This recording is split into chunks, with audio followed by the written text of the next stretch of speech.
찹쌀 도넛과 방앗간. 아버지께서 빨간 큰 고무다라에 찹쌀 가루로 쫀득쫀득한 반죽을 해놓으시고 이어 숙련된 엄마의 손에 동글동글 수없이 빗어지기 시작한다. 하얀 찹쌀 반죽에 적색 파탄금이 들어가 엄지 손가락보다 조금 크고 동그랗게 감싸는 순간 옆에 준비된 밀가루로 하얗게 덧뿌려진 나무 상자판에 살포시 던져진다. 그러면 아버지는 기다렸다는 듯이 부하며 불바람 소리 나는 버너에 달궈진 미간기름 가득한 가마솥 속으로 왼쪽 한 손에 대여섯 개씩 잡아 살짝살짝 집어 넣으시고 오른손으로는 망사채로 동시에 살살 흔들어 주시기를 반복한다. 잘못 실수하면 손가락 끝이 끓는 기름 속으로도 들어가 손을 대은 적도 많으시고 풍덩하고 떨어뜨리면 끓는 기름이 튀어올라 팔뚝과 얼굴에 튀어 깜짝 놀래시기도 하신다. 보글보글 기름방울이 쏟아오르는가 싶으면 바닥에 먼저 닿은 동그란 하얀 반죽이 하나둘씩 기름 위로 떠오르며 부풀기 시작한다.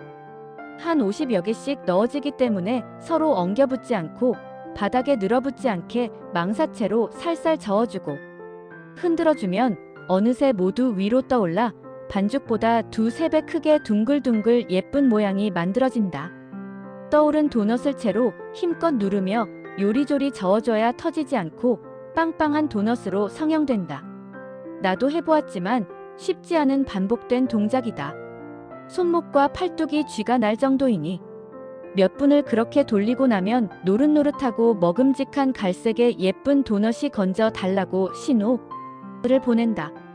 두세 번 나눠 채로 건져 속끝에 채를 탁탁 쳐서 기름을 뺀 후 밀가루, 종이포대 깔린 나무 상자에 우르르 쏟아 굴린다. 이렇게 노란 갈색의 겉바속촉의 찹쌀 도넛이 탄생된다. 찹쌀 도넛도 결코 쉽지 않은 여러 단계의 과정을 거쳐야만 한다. 찹쌀 도넛과 방앗간 마이너스 두 번째 이야기. 어느 날 화덕에 별빵을 구워 시장에 도매하던 아버지가 중앙시장의 포장마차나 골목 도넛 가게에서 사오신 찹쌀 도넛을 맛보시고 이리저리 뜯어 관찰하시고 드디어 만들어 보시기로 마음먹으셨다. 찹쌀 도넛을 만들어 같이 팔아보실 계획이셨다. 이미 별빵을 만드셨기에 상식적으로 대충 찹쌀 도넛의 구성 재료는 이해하고 계신 듯 했다. 그러나 그 당시에는 인터넷도 없고 유튜브도 없었기에 반죽의 레시피를 알 길이 없었고 반죽 비밀 비법을 알려줄 사람도 없었으리라. 재료는 대충 찹쌀가루, 밀가루, 소금, 파우더, 소다, 설탕, 물 정도 파악되는데 재료 양과 반죽 방법은 도통 알 수가 없으셨다. 결국 끝없는 실험 실습, 많이 해답이다. 찹쌀도 질이 여러 가지, 찰기도 여러 가지, 방아는 몇 번 빻아야 하는지, 물은 찬물, 미지근, 뜨거운 물, 끓는 물, 양은 어느 정도인지 무한 반복. 반죽이 됐다 싶어 튀겨보면 서로 엉겨붙고 옆구리 터지고 사방팔방 혹 생기고 기름만 먹고 축축 처지고 답이 안 나오는 실험의 연속이었다. 덕분에 실험용 실패한 도넛은 우리 남매 간식으로 계속되는 실험에 속이 느끼할 정도까지 먹어봤다. 아버지의 열정과 인내심도 대단하셨다. 결국 며칠째 수십 번의 실험 끝에 비스무레한 모양새의 도넛이 탄생했다. 그러나 열심히 만들어 튀겨놓으면 힘없이 쭈그러지고 기름만 흥건하게 적셔진 튀긴 인절미떡이 돼버리기가 일쑤. 매일 연속되는 레시피 찾기가 계속되었다. 레시피를 조금씩 더하고 빼고 한 결과 어느 날 완벽한 찹쌀 도넛이 탄생하게 됐다. 주저앉지 않는 도넛. 겉은 바삭 짠짠하고 탱글탱글 속은 촉촉. 이른바 겉바속촉을 터득하신 거였다. 대단히 만족하셨다. 그때로부터 아버지와 엄마, 우리 가족이 찹쌀 도넛과의 쫀득쫀득한 인연이 시작되었던 것이다. 이것이 아버지의 천직이 되고 우리 형제가 배달의 민족이 될 줄이야. 그렇게 독학으로 성공하신 찹쌀 도넛을 중앙시장 포장마차, 리어카 행상, 학교 등의 홍보를 시작하셨다. 매일 자전거로 배달하시고 저녁에는 또다시 수금하러 다니셨다. 덕분에 우리 삼형제도 부엌거리가 생기게 되었다. 저녁에 수금하시고 사오신 찹쌀 몇 대를 물에 불려서 건져 그 당시 양은으로 된 밭게스에 담아주시면 우리 집에서 약 2km 정도 거리에 있는 우리 동네에 하나밖에 없는 방앗간으로 우리 형제들이 교대하며 철사로 된 손잡이 양쪽을 들고 갔다. 방앗간이 학교 가는 길이라서 아침에는 학교 등교, 저녁에는 또다시 그 길로 등방앗간. 물에 불린 대여섯 대 되는 찹쌀 양이라 어린 나이에 가볍지는 않았다. 한참 들고 가다가 무거우면 가위바위보로 진 사람이 들고 가기도 많이 했다. 낑낑대며 방앗간에 도착하면 주인 아저씨를 찾아서 쌀 빻으러 왔어요 하면 아저씨가 방앗간 벽에 붙은 큰 레버 스위치를 올리면 방앗간 기계 전체가 일렬로 굉음을 내며 돌아간다. 그때부터는 사람 목소리가 잘 들리지 않는다. 주인 아저씨는 찹쌀이 든 밭게스를 불끈 들어서 방아통 속에 쏟아넣고는 나무 막대기로 통을 탕탕 두드려 축축하게 통 옆에 들러붙은 쌀을 털어 내려가게 한다. 네모난 양철로 된 방아통은 우리 키 높이보다 훨씬 높아서 통 안이 보이지도 않는다. 하얀 찹쌀이 쇳덩이로 된 롤러에 밀려 첫 번째로 나오면 떡갱이가 되어 줄줄 내려나온다. 2번 연속 되풀이해서 빻아진 고운 가루를 또 한 번 바람기계에 넣어 곱게 풀어 공기 가득한 푸대를 거치면 밀가루처럼 고운 쌀가루가 따끈따끈하게 미끄러져 나온다. 담아왔던 밭게스에 가져온 부피의 쌀보다 배도 더 많게 고봉으로 쌓인다.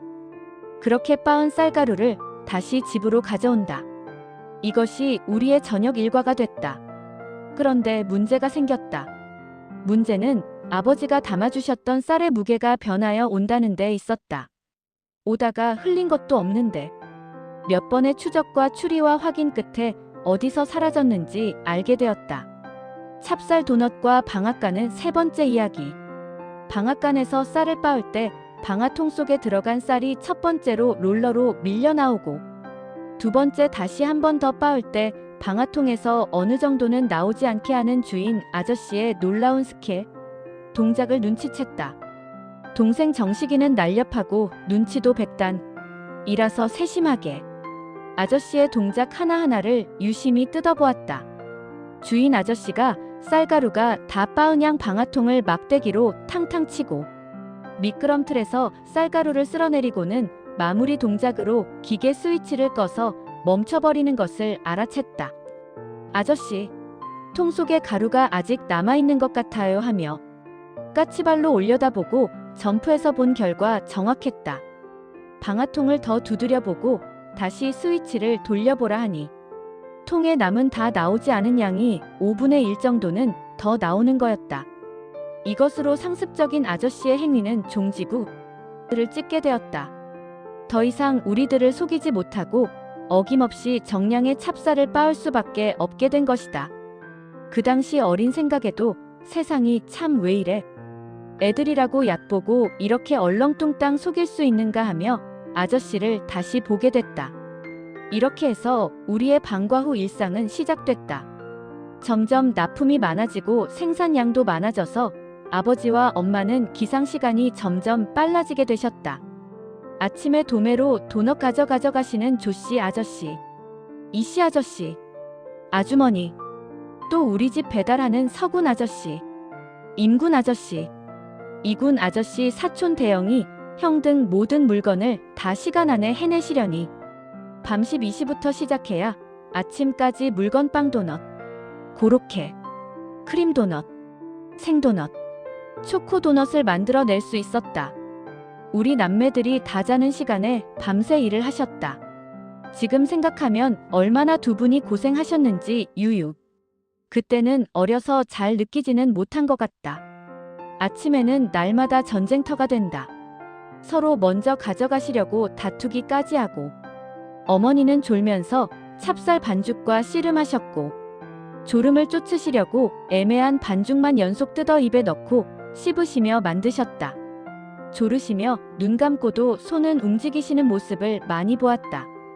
도저히 손이 모자라서 고양이 손. 부직갱이라도 빌릴 지경이라서 옆집 할머니, 아주머니도 고용하셨다. 또 일찍 철.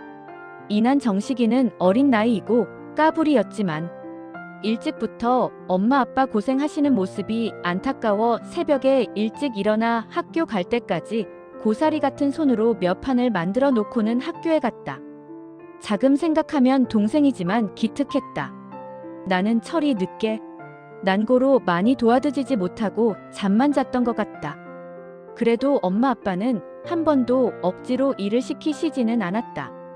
지금 생각하면 많이 도와드릴 것을 하는 후회도 있지만 어쨌든 이것이 우리 엄마, 아버지 고생길로 접어든 평생 도넛과의 인연이 된 사연이었다.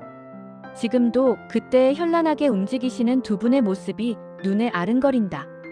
그때도 항상 생각했던 거지만 엄마는 이런 험한 일을 하신다는 거는 상상이 안 되는 미모의 여인이었기 때문이다. 엄마의 민첩한 동작이 보이는 듯하다. 만드시랴, 빵가루 묻히시랴, 튀기시랴, 생도넛 설탕물 청잡아 묻히시랴, 설탕 묻히시랴, 빵 잘라서 크림 넣으시랴, 상자에 100개씩 정확하게 넣으시랴, 아저씨들에게 배분하시랴, 장부에 기록하시랴. 에고, 보기에도 힘든 이 일을 손이 보이지 않을 정도로 빠르셨다. 잠도 못 주무시고 힘드시지만 내색 한 번 안 하시고 기나긴 세월 천직으로 삶으로 여기시며 끝까지 우리 남매를 길러주시 두 분께 이제야 감사의 마음을 모아드리고 싶다. 그때 엄마 아빠께서 만드신 노릇노릇하게 튀겨지셔 하얀 설탕 묻혀진 먹음직한 겉바속촉의 찹쌀도넛.